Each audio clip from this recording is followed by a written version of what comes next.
الحمدللہ رب العالمین والصلاة والسلام علی سید المرسلین اما بعد فاعوذ باللہ من الشیطان الرجیم بسم اللہ الرحمن الرحیم الصلاة والسلام علیک یا رسول اللہ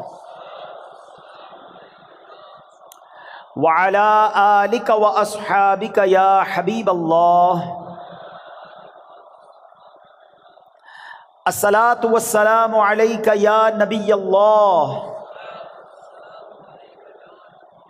وعلی آلک واصحابک یا نور اللہ۔ پیارے پیارے اسلامی بھائیوں اور مدنی چینل کے ناظرین، درود پاک پڑھنے کے بے شمار فضائل و برکات ہیں۔ آج ایک ایسی فضیلت درود پاک کی سننی ہے جس کو جب سنتے ہیں طبیعت میں بڑی خوشی داخل ہوتی ہے۔ دنیا میں آپ نے بہت پیارے پیارے پھل دیکھے ہوں گے، فروٹس، اور تقریباً سبھی کو فروٹس پسند ہوتے ہیں۔ کئی پھلوں کا ذکر قرآن مجید میں بھی موجود ہے، اور دنیا میں جائیں ٹریول کریں تو ہر ملک کی ایک خاص بات ہوتی ہے کہ فلاں پھل جو ہے وہ فلاں ملک میں پایا جاتا ہے۔ مگر آج جس قسم کے پھل کی میں بات کرنے جا رہا ہوں، ایسا پھل شاید دنیا میں آپ نے کہیں نہیں دیکھا ہوگا۔ مسلمانوں کے چوتھے خلیفہ مولا کائنات حضرت علی المرتضیٰ شیر خدا کرم اللہ تعالی وجہ الکریم فرماتے ہیں کہ اللہ پاک نے جنت میں ایک درخت پیدا فرمایا ہے۔ اب وہ درخت کیسا ہے؟ فرمایا جس کا پھل سیب سے بڑا، انار سے چھوٹا، مکھن سے زیادہ نرم اور شہد سے بھی میٹھا ہے۔ سائز بھی بتائی گئی، نرم کیسا ہے اور ذائقہ کیسا ہے، اور سبحان اللہ خوشبو کیسی، فرمایا مشک سے بھی زیادہ خوشبودار ہے۔ پھل میں یہی تو دیکھا جاتا ہے نا، ذائقہ کیسا ہے، اس کی سافٹنس، اور پھر اس کے بعد جو ہے اس کی خوشبو کیسی ہے۔ تو اب یہ ملے گا کس کو؟ لیکن فرماتے ہیں درخت ایسا ہے کہ اس کی شاخیں تر موتیوں کی ہیں، تنے سونے کے ہیں، اور پتے زبرجد کے ہیں۔ ہائے ہائے، یہ درخت بھی دیکھنے والا، پھل بھی دیکھنے والا، منہ میں پانی آ رہا ہے۔ اب ملے گا کس کو؟ سنو، مولا علی شیر خدا کرم اللہ تعالی وجہ الکریم فرماتے ہیں اس درخت کا پھل وہی کھا سکے گا جو نبی پاک صلی اللہ تعالی علیہ وسلم پر کثرت سے درود پاک پڑھنے والا ہوگا۔ ہائے ہائے ہائے، سبحان اللہ سبحان اللہ۔ یہ ہے درود پاک، وہ تو نہایت سستا سودا بیچ رہے ہیں جنت کا، وہ تو نہایت سستا سودا بیچ رہے ہیں جنت کا، ہم مفلس کیا مول چکائیں، اپنا ہاتھ ہی خالی ہے۔ اللہ اکبر۔ درود پاک تو جنت میں لے جانے والا وظیفہ ہے۔ بلکہ میں ایک بات کہوں کہ ذرا ایک بار کبھی اکیلے میں بیٹھ کر اگر آپ سے میں سوال کروں کہ آپ کیا چاہتے ہیں، آپ کی ڈیزائرز کیا ہیں، آپ کی خواہشیں کیا ہیں، نوٹ کریں۔ دنیا میں کیا چاہیے ایک مسلمان کی حیثیت سے؟ مرتے وقت آپ کیا چاہتے ہیں؟ اچھا، قبر میں کیا چاہتے ہیں؟ اور جب محشر کے دن اٹھیں تو وہاں آپ کیا چاہتے ہیں؟ ایک بار لکھ لیں اس کو۔ اب میں آپ کو کئی حدیثوں کا نچوڑ پیش کرنے جا رہا ہوں، بہت ساری حدیثیں ہیں، اس کا عطر پیش کر رہا ہوں، اور غور سے سنتے جائیے، اور ہو سکے تو ہر جملے کے بعد سبحان اللہ کہتے جائیے، طبیعت ہری بھری ہو جائے گی۔ اگر آپ چاہتے ہیں کہ آپ کے کاروبار میں رزق میں برکت ہو جائے تو درود پاک پڑھیے۔ آپ چاہتے ہیں آپ کی بیماری دور ہو جائے، آپ درود پاک پڑھیے۔ آپ چاہتے ہیں آپ کی ٹینشن دور ہو جائے، آپ درود پاک پڑھیے۔ آپ چاہتے ہیں آپ کی عزت میں اضافہ ہو جائے، آپ درود پاک پڑھیے۔ اور سنیں، آپ چاہتے ہیں مرتے وقت کلمہ نصیب ہو اور نبی پاک کا دیدار ہو جائے، آپ درود پاک پڑھیے۔ آپ چاہتے قبر میں نبی پاک کا جلوہ نصیب ہو جائے، آپ درود پاک پڑھیے۔ سنیے، محشر کے دن نبی پاک کے پرچم تلے اٹھنا چاہتے ہیں تو درود پاک پڑھیے۔ آقا کے پیچھے پیچھے جنت میں جانا چاہتے ہیں تو درود پاک پڑھیے۔ اور سنو سنو، نبی پاک کا دیدار کرنا چاہتے ہیں تو درود پاک پڑھیے۔ مدینے جانا چاہتے ہیں اور بار بار جانا چاہتے ہیں تب بھی درود پاک پڑھیے۔ اب مجھے بتاؤ، کچھ رہ گیا ہے؟ کوئی چیز باقی رہ گئی ہے جو دنیا میں چاہیے تھی، مرتے وقت چاہیے تھی، مرنے کے بعد چاہیے تھی؟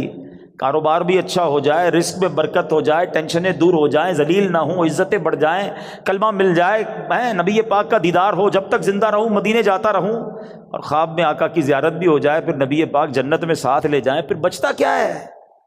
کمال یہ ہے کہ ہر وہ خواہش جو میری ہے، اور میں نے اپنی طرف سے باتیں نہیں کی، ماشاءاللہ جو علماء بیٹھے ہیں، مبلغین بیٹھے ہیں، ان کو یاد آ رہا ہوگا کہ ہر جملے کے پیچھے کوئی نہ کوئی فضیلت حدیثوں میں اور روایتوں میں موجود ہے، کہ یہ سب چیز نبی پاک نے بتائی ہوئی ہے کہ یہ کرتے جاؤ، درود پڑھتے جاؤ، تمہیں یہ بھی ملے گا، تمہیں یہ بھی ملے گا، تمہیں یہ بھی ملے گا۔ جبھی تو شاعر نے کہا نا، ہر درد کی دوا ہے صلی علی محمد، whatever calamity you have, whatever problem, کوئی مسئلہ ہے نا، بتا تو رہا ہوں کہ ہر درد کی دوا ہے صلی علی محمد، تعویذ ہر بلا ہے صلی علی محمد صلی اللہ علیہ وسلم۔ یعنی ہوا یہ، اس کا نچوڑ یہ، نتیجہ یہ نکلا کہ اگر ہم درود پاک پڑھنے والے بن جائیں اور کثرت سے پڑھنے والے بن جائیں تو پھر مشکل نہیں رہنی ہے انشاءاللہ۔ تو آئیے میں بھی نیت کروں اور آپ بھی نیت کریں۔ بعض اوقات آپ دکان پہ بیٹھے ہوتے ہیں، کاروبار پہ بیٹھے ہوتے ہیں، کوئی کام نہیں ہوتا۔ ہمارا پرابلم ہم یہ ہو گیا ہے، جب کوئی کام نہیں ہے تو ہمارے ہاتھ میں موبائل آ جاتا ہے، اور وہ موبائل اتنا بیزی کر دیتا ہے کہ پتہ ہی نہیں چلتا کہ آدھا گھنٹہ نکل گیا، گھنٹہ نکل گیا، 2 گھنٹے نکل گئے۔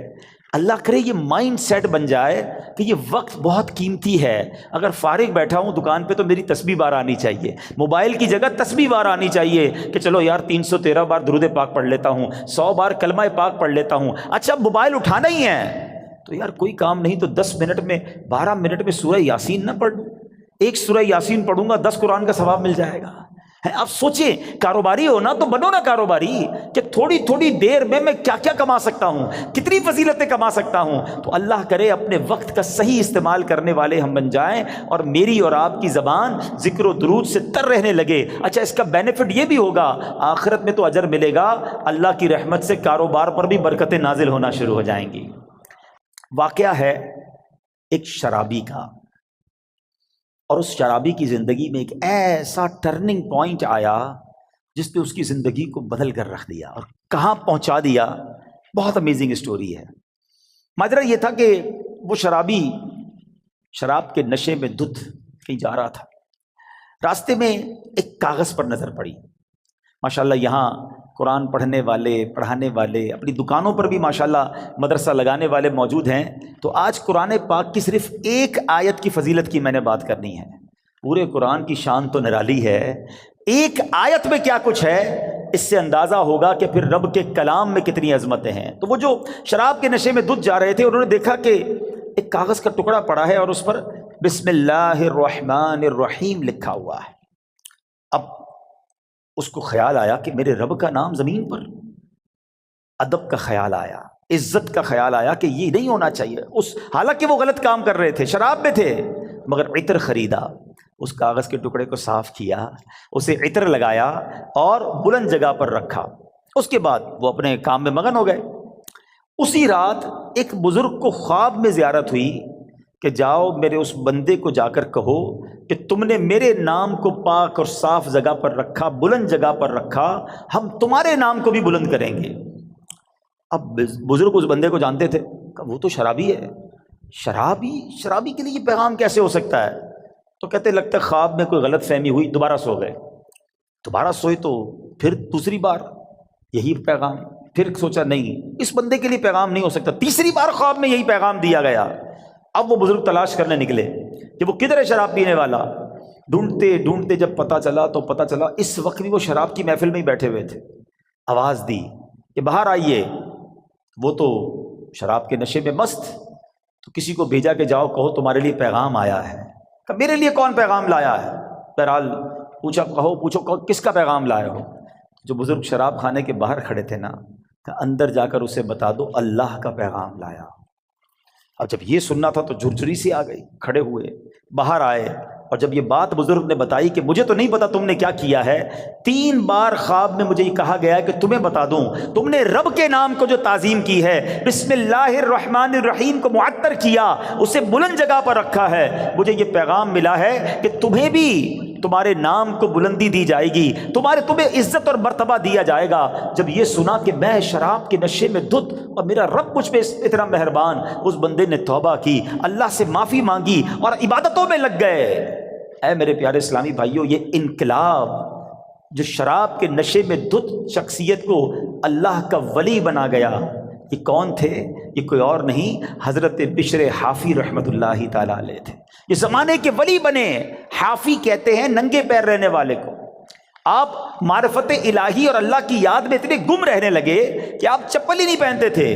اور کتابوں میں لکھا کہ جب تک حضرت بشر حافی اس شہر میں رہے کوئی بھی چوپایا جو ہے نا راستے میں گندگی نہیں کرتا تھا، اس ادب کے ساتھ کہ کہیں بشر حافی کے پیر گندے نہ ہو جائیں. اور کتابوں میں آتا ہے کہ ایک بار کسی نے دیکھا کہ چوپائے نے گندگی کر دی ہے تو اس کے مالک نے سمجھ لیا کہ ہو نہ ہو بشر حافی کا انتقال ہو گیا ہے. اور جب معلوم کیا گیا تو ایسا ہی تھا کہ جب وہ زمانے سے وہ دنیا سے چلے گئے پھر چوپایوں نے راستے کے اندر گندگی کرنا شروع کی. یعنی جو اللہ کا ادب کرتا ہے، اللہ کے نام کی تعظیم کرتا ہے، اللہ کی مخلوق جو ہے وہ اس کی تعظیم کرنے لگ جاتی ہے. سبحان اللہ. تو اے میرے پیارے اسلامی بھائیوں، ادب جو ہے نا وہ بڑی کمال کی شے ہے. داتا حضور کی کشف المحجوب پڑھیں تو اس شاندار انداز سے آپ ادب کا درس دیتے ہیں. اور یاد رکھیے اسلام میں ادب کا جو ہے نا بہت زیادہ درس ہے. آپ سنیے گا کشف المحجوب شریف کا ایک باب ہے جس کا نام ہے کشف حجاب، یعنی آداب کا بیان.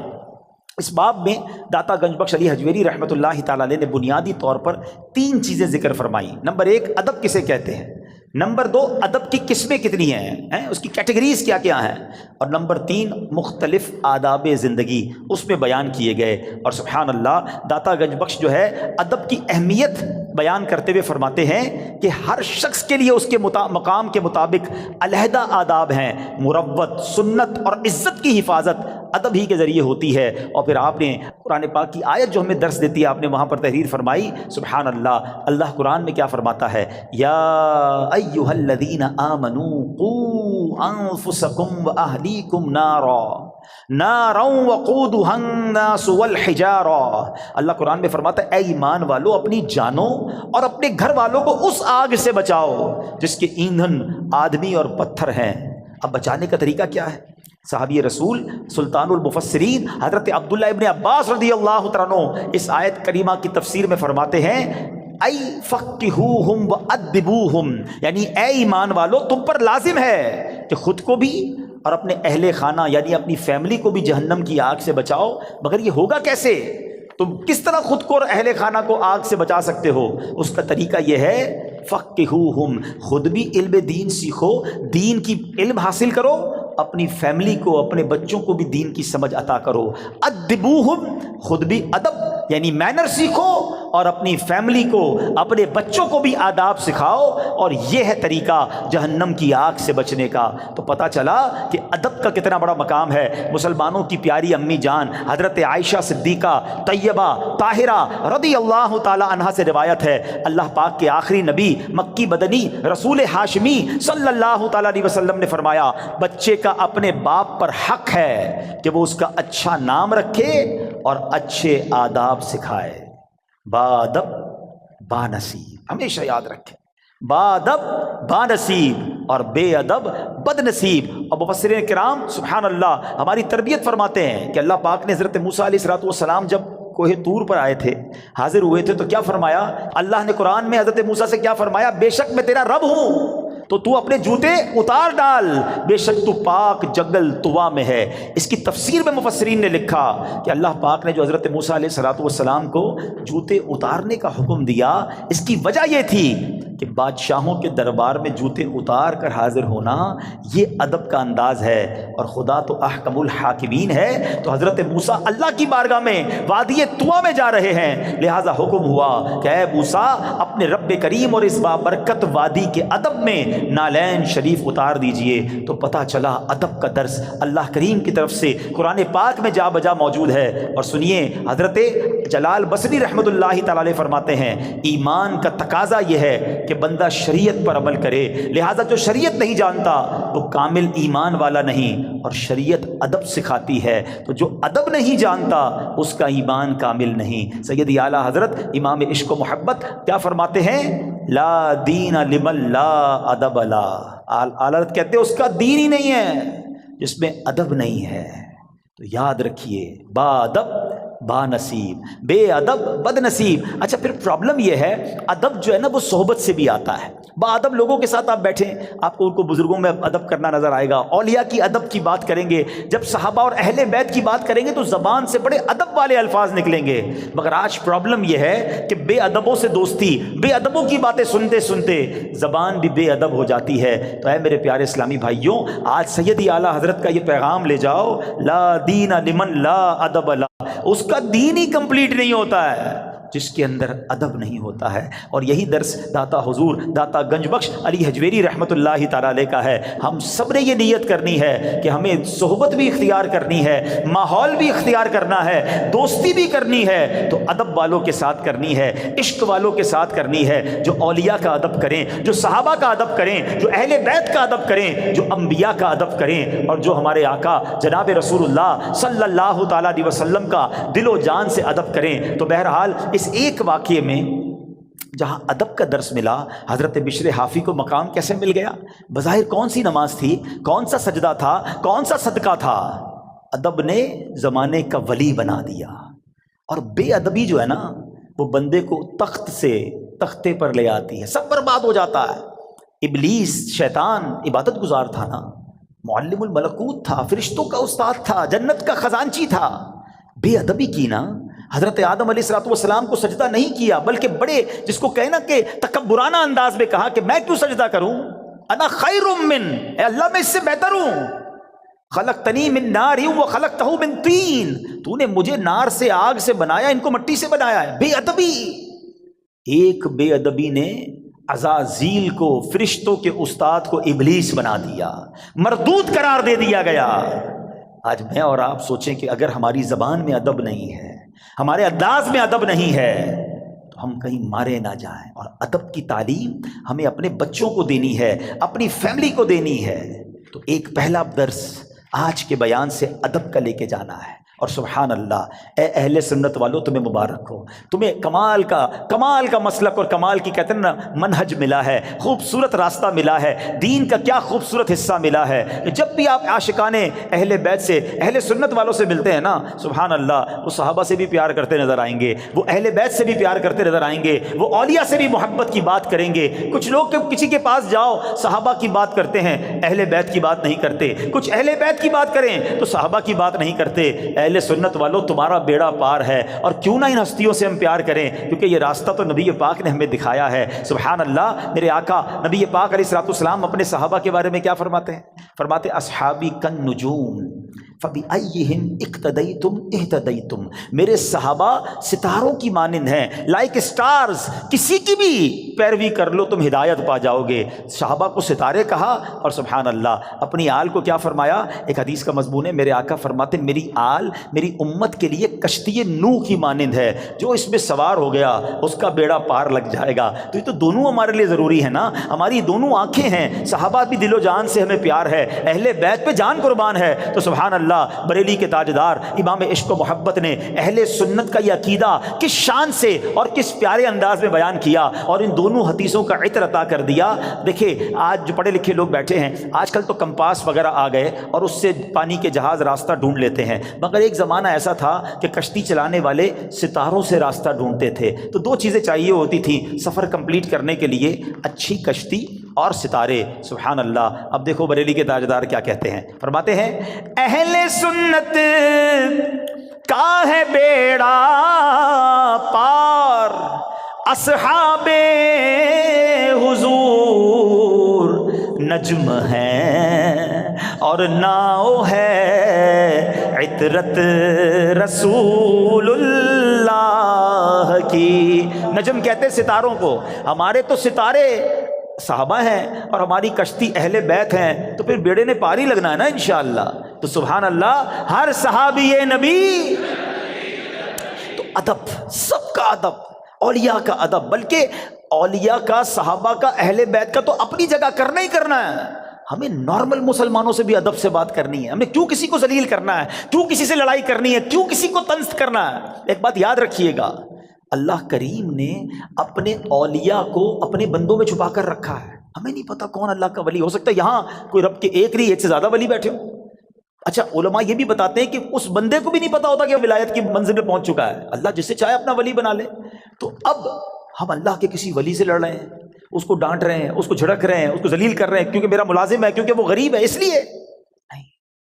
اگر وہ رب کا ولی ہے، ویسے تو عام مومن کو بھی تنگ نہیں کر سکتے، لیکن ولایت کی بات دیکھیں، جتنا چھوٹا سا میرا مطالعہ ہے، علماء بھی بیٹھے ہیں، اب تک جو میں نے پڑھا ہے، دو ہی باتوں میں نے یہ پڑھا ہے کہ جہاں اللہ سے جنگ کرنے کی بات کی گئی ہے، اور یہ کتنی خطرناک بات ہے۔ نمبر ایک، سود کا کام کرنے والا۔ اے میرے تاجران بھائیوں، کبھی بھی سود نہ لینا نہ دینا، سود کا کاروبار مت کرنا، اس کے قریب مت جانا، کیونکہ اس کے بارے میں نبی پاک نے جو فرمایا، حدیث پاک کا مضمون ہے، وہ ایسا ہے جیسا اس نے رب سے جنگ کیا۔ اللہ سے جنگ، یار اللہ سے جنگ کر کے کوئی جیت سکتا ہے؟ برباد ہی ہوگا نا، تباہ و برباد ہو جائے گا۔ ہم نے سود کا کام کرنے والوں کو اینڈ آف دا ڈے برباد ہوتے ہی دیکھا ہے۔ اور جو دوسری روایت نظروں سے گزری ہے نا، فرمایا جس نے اللہ کے ولی سے دشمنی کی، وہ ایسا ہے جیسے اس نے رب سے جنگ کا اعلان کر دیا، یا اللہ اس سے اعلان جنگ فرماتا ہے۔ اب سوچ لو، اگر کسی ولی سے ہی دشمنی ہو گئی، اللہ کے کسی بندے سے دشمنی لے کے بیٹھے ہیں، لڑائی کر رہے ہیں، تنگ کر رہے ہیں، اور کیا پتہ وہ اللہ کی بارگاہ میں کیا مرتبہ رکھتا، ادب، پیار، محبت، درگزر۔ کوئی غریب بھی ہے تو ہمیں نہیں پتا اللہ کی بارگاہ میں اس کا کیا مرتبہ ہے، بلکہ احادیث میں تو یہ مضمون نبی پاک نے سمجھے صراحت کر دی اور ڈیفائن کر دیا، کہ جس کا مضمون یہ کہ کچھ لوگ ایسے ہوتے ہیں جن کے بال بکھرے ہوتے ہیں، پرا گندا بال، میلے کچیلے کپڑے، محفل میں کوئی انہیں بلاتا نہیں ہے، نہ آئے تو کوئی نوٹس بھی نہیں کرتا، مگر اللہ کی بارگاہ میں ان کا یہ مرتبہ ہوتا ہے کہ اگر وہ قسم اٹھا لیں تو رب وہ قسم پوری فرما دیتا ہے۔ اب سوچیں، ایسے تو بہت سارے لوگ ہمارے قریب بیٹھے ہوتے ہیں، اچھا بعض اوقات قریب آتا تو بٹھاتا بھی کوئی نہیں انہیں، نہ کیا کرو ایسا۔ ہو سکتا ہے کہ میری مشکلیں، میری پریشانیاں، ہماری ڈیفیکلٹیز، ہمارا کاروبار نہ چلنا، گھر کی بیماریاں، اس کی وجہ یہ ہو کہ میں کسی اللہ کے ولی کو تنگ کر بیٹھا ہوں، بے ادبی کر بیٹھا ہوں۔ اپنی زبان میں نرمی لائے نا۔ کسی بڑے اس کو نا سمجھدار آدمی نے ایک بات کہی ہے کہ میٹھا کھانے سے شوگر ہوتی ہے، میٹھا بولنے سے شوگر نہیں ہوتی ہے۔ میٹھا بولنا شروع کر دو نا یار، میٹھا بولنا ہی چھوڑ دیا ہم نے۔ میٹھے بول اپنائیں، سب کے ساتھ پیار سے بات کریں۔ کچھ لوگوں کا انداز ہی بڑا روب والا ہوتا ہے، اور پھر کیا ہوتا ہے، کہتے ہیں نا زبان میں ہڈی ہوتی نہیں مگر کئی ہڈیاں توڑوا دیتی ہے۔ زبان میں تلوار نہیں مگر خون بہا دیتی ہے۔ کسی کی تلوار کا وار جو ہونا اس کا زخم بھر جاتا ہے، مگر زبان کا زخم نہیں بھرتا ہے۔ تو زبان کا اچھا استعمال، ادب۔ آج یہ درس لے کے جاؤ کہ انشاءاللہ۔ اچھا اب ادب کیسے ملے گا؟ با ادب لوگوں کے ساتھ بیٹھ کر ملے گا۔ تو الحمدللہ دعوت اسلامی کا ماحول جہاں آپ کو ادب ہی سکھایا جاتا ہے، بچوں سے بھی شفقت کرنی ہے، بڑوں سے بھی پیار سے بات کرنی ہے، بزرگوں سے کیسے بات کرنی ہے، اولیاء، صحابہ، اہل بیت، ازواج مطہرات، امہات المومنین، ادبی کی بات آپ کو ملے گی۔ بے ادبی کا اسٹائل ہے ہی نہیں، تو یہاں رہو، انشاءاللہ با ادب بن جائیں گے۔ ہم اللہ سے دعا کرتے ہیں، نبی پاک کی بارگاہ میں التجا کرتے ہیں کہ حضور ہمیں اپنے با ادب غلاموں میں ہی شامل رکھیے گا۔ بڑا پیارا شعر ہے نا کلام کا، محفوظ شاہ رکھنا صدا بے ادبوں سے، محفوظ شاہ رکھنا صدا بے ادبوں سے، اور مجھ سے بھی سرزد نہ کبھی بے ادبی۔ تو انشاءاللہ با ادب رہیں گے انشاءاللہ۔ اب دوسرا درس اس واقعے سے کیا ملتا ہے؟ سبحان اللہ، بسم اللہ الرحمن الرحیم۔ ایک آیت، اس کا کمال ہی اور ہے، اس کے راز ہی اور ہیں، اس کے اسرار ہی اور ہیں۔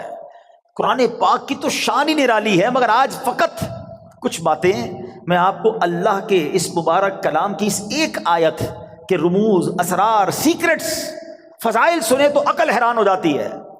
سبحان اللہ، بے ایمانوں کو ایمان دینے والی یہ آیت ہے۔ ذرا واقعہ سنیے گا۔ ایک یہودی تھا، نان مسلم، ایک یہودن پر عاشق ہو گیا، اور عشق مجازی کا اس پر ایسا غلبہ ہوا کہ یہ مجنون جیسا ہو گیا، نہ کھانے پینے کا ہوش تھا، نہ آرام کرتا تھا، بڑا پریشان۔ اس زمانے میں اللہ کے ایک ولی تھے، حضرت عطا رحمۃ اللہ تعالی علیہ، ان کے پاس آیا اور کہا کہ حضور میں بہت پریشان ہوں، وہ فلاں سے عشق ہو گیا ہے، چین ہی نہیں آتا۔ آپ اللہ والے تھے، آپ نے ایک کاغذ کے ٹکڑے پر بسم اللہ الرحمن الرحیم لکھا اور کہا یہ کھا جاؤ۔ اس نے وہ کاغذ کا ٹکڑا نگل لیا کہ شاید میرا کام بچ جائے گا، سچی بات ہے اس کا کام بن گیا۔ ہوا یہ کہ جیسی اس نے کاغذ کو نکلا نا، اس کے دل کی دنیا ہی بدل گئی، ایمان کی مٹھاس ملنے لگی اور اس کے دل میں نور ظاہر ہو گیا۔ عورت کے عشق کو چھوڑا اور کہتا حضور بس اب مجھے کچھ اور نہیں چاہیے، جس رب کا نام اندر گیا ہے اب کلمہ پڑھائیے، مجھے مسلمان کر دیجئے۔ صرف بسم اللہ الرحمن الرحیم کاغذ پہ لکھا ہوا پیٹ میں جاتا ہے۔ اب اس یہودن کو پتہ چل گیا کہ میرا عاشق تو مسلمان ہو گیا ہے۔ وہ بھی حضرت کی بارگاہ میں آئی اور کہا کہ میں ہی وہ عورت ہوں کہ جس کے عشق میں وہ مبتلا تھا، وہ مسلمان ہو گیا ہے۔ اب مجھے خواب میں روزانہ کوئی کہنے والا کہتا ہے کہ اگر تجھے جنت میں اپنا ٹھکانہ دیکھنا ہے نا تو جا اور حضرت عطا کے پاس جا، تجھے اپنا جنت میں ٹھکانہ دکھائیں گے۔ تو حضرت میں آپ کے پاس آئی ہوں، بتائیے جنت کہاں ہے؟ حضرت عطا نے کہا کہ جنت کا ارادہ ہے تو پہلے تجھے اس کا دروازہ کھولنا پڑے گا نا، جنت میں جانا ہے تو ڈور اوپن کر۔ تو وہ کہتی جنت کا دروازہ میں کیسے کھولوں؟ فرمایا بسم اللہ الرحمن الرحیم پڑھ۔ آپ نے فرمایا جنت کا دروازہ کھولنا ہے نا، بسم اللہ الرحمن الرحیم پڑھ۔ جیسے ہی اس نے بسم اللہ الرحمن الرحیم پڑھا، دل میں نور بڑھنے لگ گیا۔ کہتی حضور بس اب مجھے اسلام میں داخل کیجئے۔ اس نے کلمہ پڑھا اور بسم اللہ شریف کی برکت سے وہ بھی مسلمان ہو گئی۔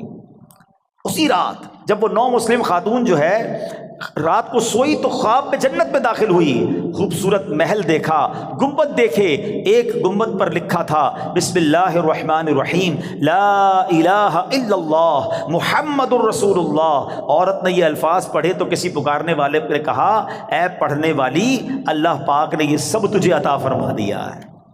ہائے ہائے ہائے، بسم اللہ کی برکت ہے، ہم نے پائی جنت ہے، کتنی اچھی قسمت ہے، یہ سب رب کی رحمت ہے۔ تو بسم اللہ الرحمن الرحیم کی تو کیا ہی بات ہے۔ پیارے اسلامی بھائیوں، ایک پوری آیت یہ یاد رہے، شاید بہت سارے لوگوں کو پتہ نہیں ہوتا کہ دو صورتوں کے درمیان فاصلے کے لیے بسم اللہ الرحمن الرحیم کو اتارا گیا، اور یہ آیت قرآن پاک میں ایک جگہ قرآن کا حصہ بھی ہے، پارہ 19 سورہ نمل، اور یہ آیت کا حصہ ہے، اور اس کے معنی کیا ہے؟ اللہ کے نام سے ہے جو نہایت مہربان رحم والا۔ اچھا، اس کی فضائل کیسے کہ صحابی رسول حضرت جابر بن عبداللہ رضی اللہ تعالیٰ عنہ فرماتے ہیں کہ جب بسم اللہ شریف نازل ہوئی نا تو بادل مشرق کی طرف دوڑے، بادل مشرق کی سمت دوڑے، ہوائیں رک گئیں، سمندر کو جوش آ گیا، چوپایوں نے غور سے سننے کے لیے اپنے کان لگا دیے، اور شیطانوں کو آسمان سے پتھر مارے گئے، اور اللہ پاک نے فرمایا مجھے میری عزت و جلال کی قسم، جس چیز پر بسم اللہ الرحمن الرحیم پڑھی گئی میں اس میں برکت دوں گا۔ کاروباری لوگ بیٹھے، برکت چاہیے نا، کاروبار میں، رزق میں، معاملات میں، بسم اللہ کو تھام لو۔ سبحان اللہ، آپ کو اندازہ ہے کہ بسم اللہ الرحمن الرحیم میں جامعیت کتنی ہے؟ سنتے جائیے۔ اللہ پاک نے بعض انبیاء کرام پر مختلف کتابیں اور صحائف نازل فرمائے جن کی تعداد 104 ہے، ٹھیک ہے؟ ان میں سے 60 صحیفے حضرت شعیب علیہ السلام پر، 30 صحیفے حضرت ابراہیم علیہ السلام پر، 10 حضرت موسیٰ علیہ السلام پر تورات شریف اترنے سے پہلے نازل ہو گئے تھے۔ پھر 4 بڑی کتابیں ہیں، تورات شریف، زبور شریف، انجیل مقدس اور قرآن مجید، ٹھیک ہے؟ اچھا، ان تمام صحیفوں کے مضامین قرآن پاک میں ہیں۔ قرآن پاک کے سارے مضمون سورہ فاتحہ میں ہے، اور سورہ فاتحہ کا سارا مضمون بسم اللہ الرحمن الرحیم میں ہے۔ اور سنو، بسم اللہ الرحمن الرحیم کا سارا مضمون بسم اللہ کے حرف با میں موجود ہے، اور اس کے معنی کیا ہے؟ بی کان ما کان و بی یکون ما یکون، یعنی جو کچھ بھی ہے مجھ یعنی اللہ پاک ہی سے ہے، اور جو کچھ ہوگا مجھ یعنی اللہ پاک سے ہی ہوگا۔ اللہ اکبر، یہ کمال ہے بسم اللہ الرحمن الرحیم کا کہ تمام صحیفوں اور قرآن مجید کا نچوڑ اس کے اندر موجود ہے۔ اور سبحان اللہ، بسم اللہ کے فضائل کتنے! امام فخر الدین رازی رحمۃ اللہ تعالی فرماتے ہیں بسم اللہ الرحمن الرحیم کے 19 حروف ہیں، ٹھیک ہے؟ اور دوزخ پر عذاب دینے والے فرشتے بھی 19 ہیں۔ تو آپ فرماتے ہیں کہ امید ہے ایک ایک حرف کی برکت سے ایک ایک فرشتے کا عذاب دور ہو جائے گا۔ بسم اللہ پڑھتے رہا کرو۔ اچھا، آپ فرماتے ہیں دن میں کتنے گھنٹے؟ دن رات میں 24 گھنٹے ہیں۔ فرماتے 5 گھنٹے 5 نمازوں میں گھیر لیے، 19 گھنٹوں کے لیے بسم اللہ الرحمن الرحیم کے 19 حروف عطا فرمائے۔ پس جو خوش نصیب بسم اللہ الرحمن الرحیم کا ورد کرتا رہے اور نماز 5 وقت پڑھتا رہے، اس کا ہر گھنٹہ عبادت میں کاؤنٹ ہوتا رہے گا۔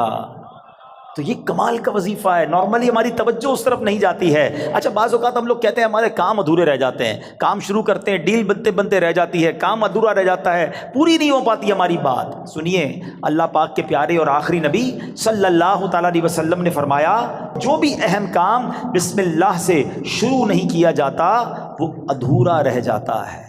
غور فرمائیے یہ کیسی محرومی ہے۔ اگر اچھے اور اہم کام سے پہلے بسم اللہ نہ پڑھی جائے تو کام ادھورے رہ جاتے ہیں، اس میں برکت نہیں ہوتی۔ اب ہو سکتا ہے کہ ذہن میں خیال آئے کہ میں تو بسم اللہ نہیں پڑھتا پھر بھی کام پورے ہو جاتے ہیں، تو اس کا جواب یہ ہے کہ کام کا بظاہر پورا ہو جانا اور بات ہے اور اس میں برکت کا نہ ہونا اور۔ مثلا کسی نے بغیر بسم اللہ کے کھانا کھایا، کھانا پیٹ میں بھی گیا، پیٹ بھر بھی گیا، لیکن اب اس میں برکت اسے حاصل نہیں ہوگی، کھانا پوری طرح ہضم نہیں ہوتا، یا بعض اوقات جزو بدن نہیں بنتا، بہت ساری جناب اس میں پرابلم رہتی ہیں۔ تو بہرحال ہمیں جو ہے بسم اللہ شریف کا ورد کرنا چاہیے، اور ایسے ایسے واقعات اس کے فضائل میں کتابوں میں لکھے۔ امیر اہل سنت نے اپنی شورۂ آفاق کتاب فیضان سنت میں ایک کمال کا واقعہ لکھا کہ ایک مبلغ جو ہے، ایک داعی جو ہے، بسم اللہ کے فضائل بیان کر رہے تھے، تو ایک غیر مسلم عورت بھی بیٹھی تھی۔ لڑکی نے سنا کہ بسم اللہ کی اتنی فضیلت ہے، تو اب اس نے جناب اسلام قبول کر لیا۔ اب اس کی زبان پر ہر وقت بسم اللہ رہتا تھا۔ تو اب جو اس کا والد تھا نا، غیر مسلم تھا، وہ بڑا غصے میں آیا، طرح طرح کی تکلیفیں دینے لگا کہ کسی طرح اپنی بیٹی کو جو ہے وہ تکلیف دے کر اسلام سے پھیر لے، اور اگر نہیں مانتی تو اب اس پر کوئی الزام لگائیں تاکہ یہ قتل کر دی جائے۔ تو لڑکی کا باپ جو بادشاہ کا وزیر تھا، ایک دن اس نے شاہی مہر والی انگوٹھی اپنی بیٹی کو رکھنے کے لیے دی۔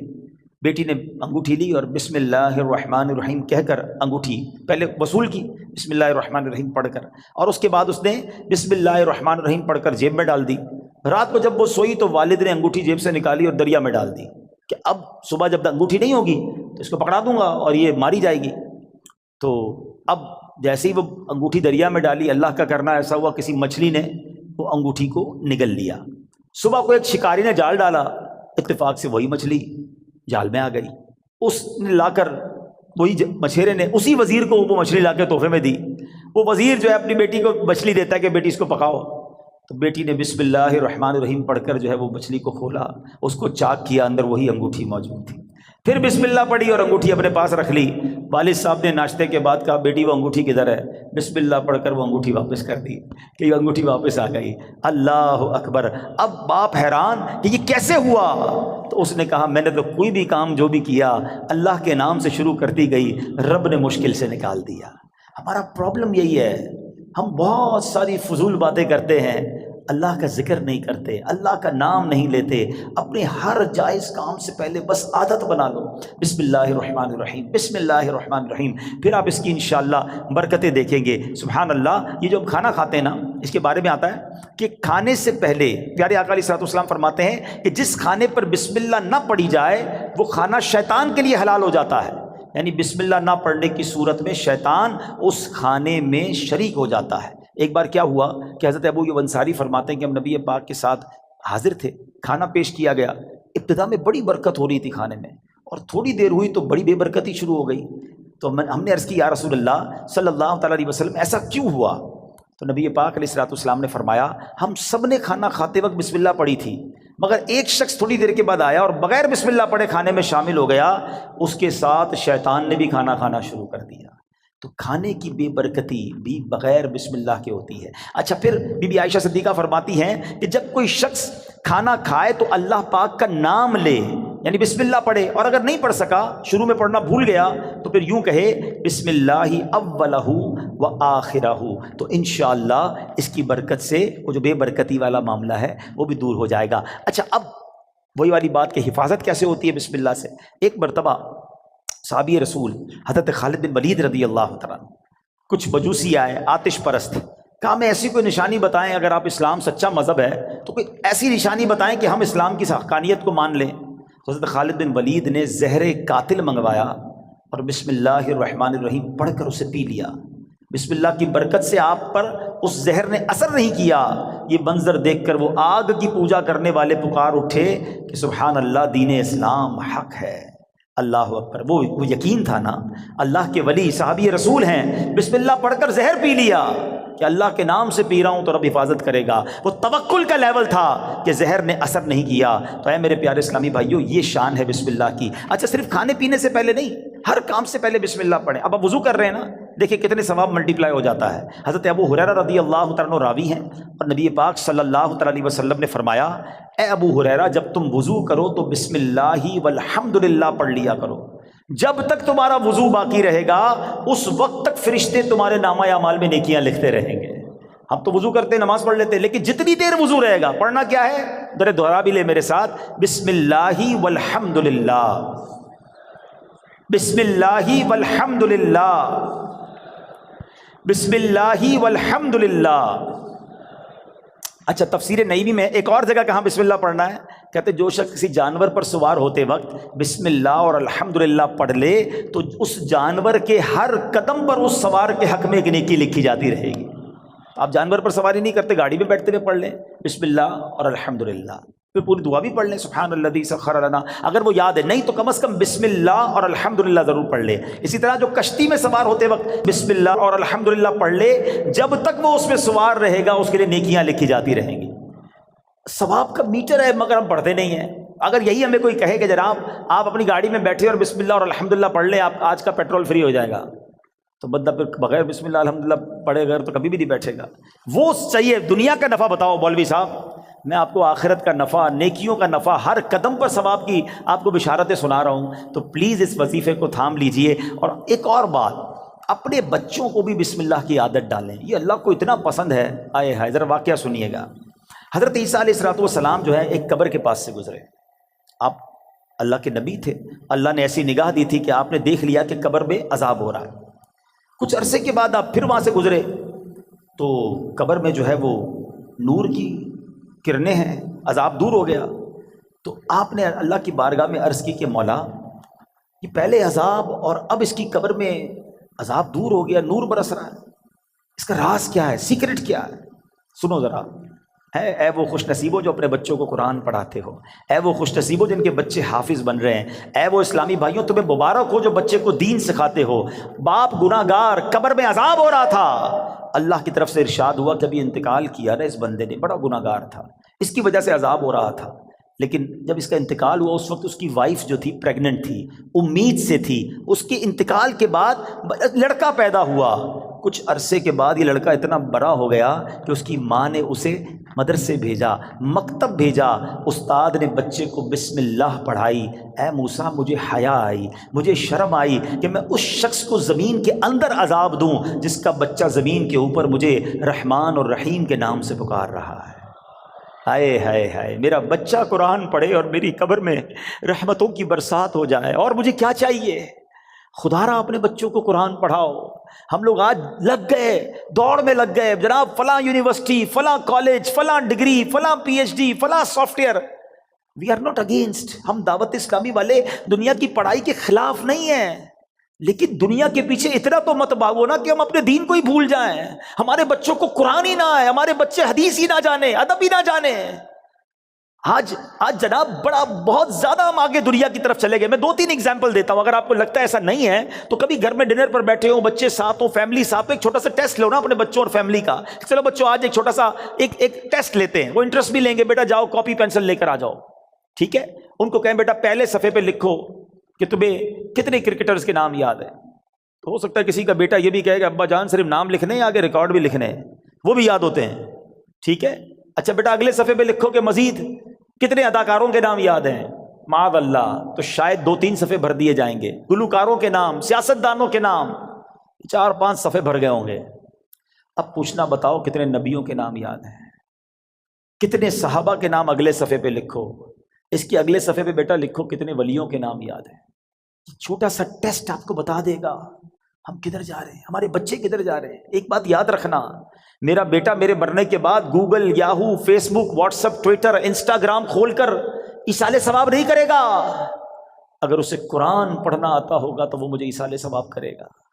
اپنے بچے کو قرآن سکھائیے، قرآن کی تعلیم دیجیے۔ اور پھر سبحان اللہ، کچھ لوگ کیا کرتے ہیں، اپنے بچوں کو دین سے دور کرتے ہیں، اور تھوڑے دنوں بعد جب بچہ جوان ہوتا ہے تو سر پکڑ کے رو رہے ہوتے ہیں کہ بچہ میرا ادب نہیں کر رہا، بچہ جناب بڑا عجیب عجیب باتیں کرنے لگ گیا۔ ہمارے پاس آتے ہیں لوگ، ہم پتہ غلطی کرتے ہیں۔ واللہ آپ اپنے بچے کو دین کے حوالے کر دو، جب وہ دین پڑھے گا تو دین اس بچے کو آپ کے حوالے کر دے گا۔ قرآن کہے گا ماں باپ کا ادب کرو، یعنی اف نہ کہنا۔ نبی پاک کی حدیث پڑھے گا تو وہاں سکھایا جائے گا کہ محبت سے اپنے ماں باپ کو دیکھو گے تو جنت کا ثواب ہے۔ ارے وہ اونچی آواز میں آپ سے بات نہیں کرے گا کہ ماں باپ ناراض ہو گئے، تو نبی پاک نے فرمایا جس کے ماں باپ راضی اس سے اس کا رب راضی، جس سے ماں باپ ناراض اس سے اس کا رب ناراض۔ تو پتہ یہ چلا بچہ دیندار بن گیا تو انشاءاللہ میرا بھی با ادب بن جائے گا، بچہ میرا بھی فرما بردار بن جائے گا۔ اگر میں نے اپنے بچے کو دین سے دور کیا تو کبھی وہ میرے ہی آگے کھڑا ہو جائے گا۔ دنیا میں ایک دستور سا بن گیا ہے، سب کے لیے نہیں کہتا مگر میجورٹی ایسا دیکھا گیا کہ جب بچہ دنیا میں ترقی کرتا ہے نا تو ماں باپ کو ڈر لگتا ہے کہ کہیں بچے کو برا نہ لگ جائے، بڑا افسر ہے، بڑا جناب نام والا ہے، بڑی ڈگری والا ہے، سب کے لیے نہیں کہہ رہا ہے، ماں باپ ڈرتے ہوئے بات کرتے ہیں کہ جناب برا نہ لگ جائے۔ اور جب بچہ دین میں بڑا ہو جاتا ہے نا، عالم بن جائے، مفتی بن جائے، تو اب اس عالم اور اس مفتی کو ڈر لگتا ہے کہ کہیں میرے ماں باپ ناراض نہ ہو جائے۔ یہ فرق سمجھو۔ تو اپنے بچے کو قرآن پڑھائیے، دین سکھائیے، یہ بچہ آپ کا نیک بن گیا نا۔ خدا نہ خواستہ اگر میرے گناہوں کی سبب اگر کوئی گڑبڑ قبر میں ہو بھی گئی نا تو نیک اولاد کی دعا، نیک اولاد کا عمل جو ہے وہ انشاءاللہ مغفرت کا ذریعہ بن جائے گا۔ تو اپنی اولاد کو اپنے لیے ہمیں صدقہ جاریہ بنانا ہے۔ سبحان اللہ، مولا علی شیر خدا نے ایک بڑا پیارا وظیفہ دیا، اور شاید اب جو میں وظیفہ بتانے جا رہا ہوں جتنے لوگ یہاں موجود ہیں سب کو اس وظیفے کی ضرورت ہے۔ مولا علی شیر خدا کرم اللہ تعالی وجہ الکریم سے بیسیکلی تو یہ روایت ہے، وظیفہ تو نبی پاک علیہ الصلوۃ والسلام نے عطا فرمایا۔ آقا فرماتے اے علی میں تمہیں ایسے کلمات نہ بتا دوں جنہیں تم مصیبت کے وقت پڑھ لو؟ عرض کیا حضور ضرور۔ ارشاد فرمائے میری جان آپ پر قربان، تمام اچھائیاں ہم نے آپ ہی سے تو سیکھی ہیں۔ پیارے آقا علیہ الصلوۃ والسلام نے فرمایا جب تم کسی مشکل میں پھنس جاؤ اس طرح پڑھو، بسم اللہ الرحمن الرحیم ولا حول ولا قوت الا باللہ العلی العظیم۔ بس اللہ پاک اس کی برکت سے جن بلاؤں کو چاہے گا دور فرما دے گا۔ اچھا اس وظیفے کو میں نے بھی کئی بار ٹرائی کیا ہے۔ میں نے الحمدللہ پہلے امیر اہل سنت کو دیکھا، مثال کے طور پہ آپ کہیں پھنس گئے، آپ کا ٹریفک میں گاڑی پھنس گئی ہے، گاڑی خراب ہو گئی ہے، فلائٹ کا ٹائم ہو گیا ہے، ٹرین کا ٹائم ہو گیا ہے، اور آپ کو لگتا ہے اب نہیں پہنچ سکیں گے، یا کسی بھی مشکل میں آپ پھنس گئے ہیں، آپ بسم اللہ الرحمن الرحیم ولا حول ولا قوت الا باللہ العلی العظیم، پھر آپ دیکھیں مشکلیں کیسے آسان ہوتی ہے۔ اب مثال کے طور پہ کوئی چیز گم ہو جائے، قرضہ آ جائے، کاروبار میں کوئی نقصان ہونے لگے، کوئی چیز میں گڑبڑ ہو جائے، کسی بھی پریشانی میں ہیں، آپ یہ وظیفہ یاد کر لو، ذرا مل کے دوہرا لو، بسم اللہ الرحمن الرحیم ولا حول ولا قوت الا باللہ العلی العظیم۔ تو یہ بڑے کمال کا وظیفہ ہے۔ ہاں اچھا، اب بیماری کے بہت ساری بیماریوں کا علاج ہے، آخری بیان کے اینڈ میں ایک دو باتیں تاکہ تعویذ وظیفہ بھی مل جائے، آپ کو فائدہ رہے گا۔ ایک شخص کو بخار آ گیا تو حضرت شیخ فقی ولی عمر بن سعید رحمۃ اللہ تعالی کی ان کی عیادت کے لیے آئے، جاتے ہوئے ایک تعویذ عنایت فرمایا کہ آپ کھول کر مت دیکھنا۔ ان کے جانے کے بعد اس نے تعویذ پہنا تو بخار فوراً چلا گیا، اس سے رہا نہیں گیا، اسے تعویذ کھولا کہ ایسا کیا لکھا کہ یوں بخار چلا گیا، تو اس میں بسم اللہ الرحمن الرحیم لکھا تھا۔ دل میں وسوسہ آیا تو یہ تو کوئی بھی لکھ سکتا ہے، ابھی عقیدت میں کمی آئی تو فوراً بخار بڑھنا شروع ہو گیا۔ ٹیسٹ کرتے نا لوگ، اللہ والوں کا بھی ٹیسٹ کرتے ہیں، ایسے بھی لوگ ہیں۔ ابھی اس نے سوچنا شروع کیا تو بخار بڑھ گیا، پھر حضرت کی بارگاہ میں دوڑا گیا کہ حضور معاف کر دیں، میں نے تو جو ہے وہ تعویذ کھول دیا تھا، تو آپ تو اللہ والے تھے، آپ نے دوبارہ تعویذ لکھ کر دیا۔ اس کے ہاتھ جیسے ہی اس کو باندھا تو پھر اس کا بخار چلا گیا۔ اب کی بار دیکھنے سے منع کیا مگر ڈر کے مارے کھول کر نہ دیکھا، بالآخر سال کے بعد کبھی جا کے کھول کر دیکھا تو اس میں بسم اللہ الرحمن الرحیم ہی لکھا ہوا تھا۔ تو سبحان اللہ، اس کی خوب برکتیں ہیں۔ اور بتایا گیا کسی کی نکسیر پھٹ جائے نا، بعض اوقات خون نکل رہا ہوتا ہے، تو پیشانی سے بسم اللہ الرحمن الرحیم لکھنا شروع کرے اور ناک کی نوک تک، یعنی یہاں سے لکھنا شروع کرے اور یہاں تک ختم کرے، تو انشاءاللہ عز و جل اس کی جو ہے وہ خون آنا جو ہے وہ بند ہو جائے گا۔ بہرحال بہت سارے وظائف ہیں، ایک اور وظیفہ آخر میں لے لیں۔ جو شخص، بہت سارے ایسے لوگ ہوں گے جو کاروباری مشکل کا، آج کل مہنگائی بھی بہت ہے، گزارا بھی نہیں ہو رہا، تو غور سے وظیفہ لے جائیں، کل سے کرنا شروع کر دیں کہ جو شخص طلوع آفتاب کے وقت سورج کی طرف رخ کر کے بسم اللہ الرحمن الرحیم 300 بار اور درود شریف 300 بار پڑھے، اللہ تعالیٰ اس کو ایسی جگہ سے رزق عطا فرمائے گا جہاں اس کا گمان بھی نہیں ہوگا، اور روزانہ پڑھنے سے انشاءاللہ عز و جل 1 سال کے اندر امیر و کبیر ہو جائے گا۔ وظیفہ پھر ریپیٹ کر دیتا ہوں، غور سے سن لیں۔ پہلے فجر کی نماز ادا کرنی ہے، اس کے بعد جب فجر کا وقت ختم ہونے لگے تو سورج طلوع ہوتا ہے، جو سورج طلوع ہونے کا وقت ہے اس وقت آپ نے سورج کی طرف رخ کر کے ہاتھ میں تسبیح لینی ہے، 300 بار بسم اللہ الرحمن الرحیم، 300 بار درود پاک انشاءاللہ پڑھیں، اور پھر دیکھیں انشاءاللہ اللہ پاک رزق میں کیسی برکت دیتا ہے۔ تو بہرحال آج کے اس مختصر سے بیان میں ہم نے 2 باتیں سیکھیں، با ادب رہنا ہے، با ادب لوگوں کی صحبت اپنانی ہے، اور اللہ کے نام کا ذکر کرتے رہنا ہے۔ بسم اللہ الرحمن الرحیم ہر کام، نیک اور جائز کام شروع کرنے سے پہلے پڑھنا ہے، پھر دیکھیں اس کی کیسی برکتیں ملتی ہیں۔ اب سوچو بسم اللہ الرحمن الرحیم میں اتنی برکت ہے تو پورے قرآن کا کیا عالم ہوگا۔ مبارک ہو انہیں جو قرآن پاک پڑھنے والے ہیں، پڑھانے والے ہیں۔ آپ کو ایک اور فضیلت سنا دوں جو مدرسۃ المدینہ بالغان والے ہیں، آئے ہائے، حضرت عثمان غنی رضی اللہ تعالیٰ عنہ، اور آپ فرماتے ہیں خیرکم من تعلم القرآن وعلمہ، تم میں بہترین وہ ہے جو قرآن سیکھے اور دوسروں کو سکھائے۔ اے پڑھانے والوں تمہیں بھی مبارک ہو، اور اے پڑھنے والوں تمہیں بھی مبارک ہو جو بہترین لوگوں میں سے ہیں۔ اللہ عمل کی توفیق عطا فرمائے۔ صلو علی الحبیب صلی اللہ تعالی علی محمد صلی اللہ علیہ وسلم۔